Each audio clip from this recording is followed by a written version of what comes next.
बहुत लोगों के मन में यह प्रश्न उठता होगा कि ऐसी क्या स्थिति आ पड़ी कि माता सीता को भूमि में समाना पड़ गया। क्या इसके अलावा और कोई विकल्प नहीं था? क्या श्री राम इतने कठोर थे कि उन्होंने बार बार माता सीता के चरित्र पर संदेह किया?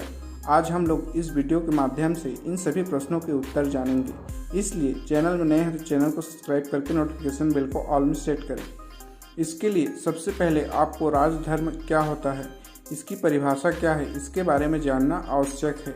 एक राजा प्रजा से बनता है तथा राजा का यह उत्तरदायित्व होता है कि वह हमेशा प्रजा के हित में कोई निर्णय ले। क्योंकि एक राजा का चुनाव प्रजा के द्वारा किया जाता है, तो राजा को अपने सभी निर्णय वही लेने होते हैं जो प्रजा के हित में हो। जब लव और कुश बड़े हो गए तब वे दोनों अपने गुरु वाल्मीकि के आदेश अनुसार अयोध्या में गए तथा सभी को रामायण कथा सुनाई। अंत में उन्होंने राज दरबार में स्वयं को श्री राम तथा माता सीता का पुत्र बताया। इसके पश्चात अयोध्या की प्रजा के द्वारा इस प्रश्न चिन्ह लगाया गया कि श्री राम ने जब यह सुना तो लोकमत को ध्यान में रखकर उन्होंने सीता को स्वयं यहाँ आकर इसका प्रमाण देने के लिए कहा तथा अपनी शुद्धता की शपथ लेने का आदेश दिया।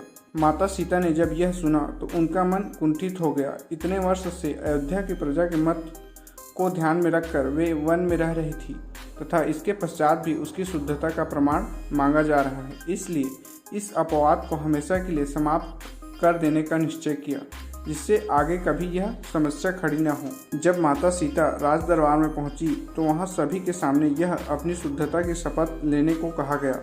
यह सुनकर माता सीता ने सभी के सामने शपथ ली, यदि उन्होंने मन वचन कर्म से केवल श्री राम की ही आराधना की है तो उन्हें अपनी पति माना है, तो इसी समय धरती फट जाए तथा वे उसमें समा जाएं। माता सीता के इतना कहते ही एक जोरदार गर्जना हुई और धरती दो हिस्सों में बंट गई। उसमें धरती माता अवतरित हुई तथा माता सीता को अपने साथ लेकर चली गई। इस प्रकार माता सीता ने स्वयं के लिए उपजे इस विवाद को हमेशा के लिए शांत कर दिया। ये वीडियो कैसा लगा हमें कमेंट करके जरूर बताएं। Thanks for watching. Subscribe for more video.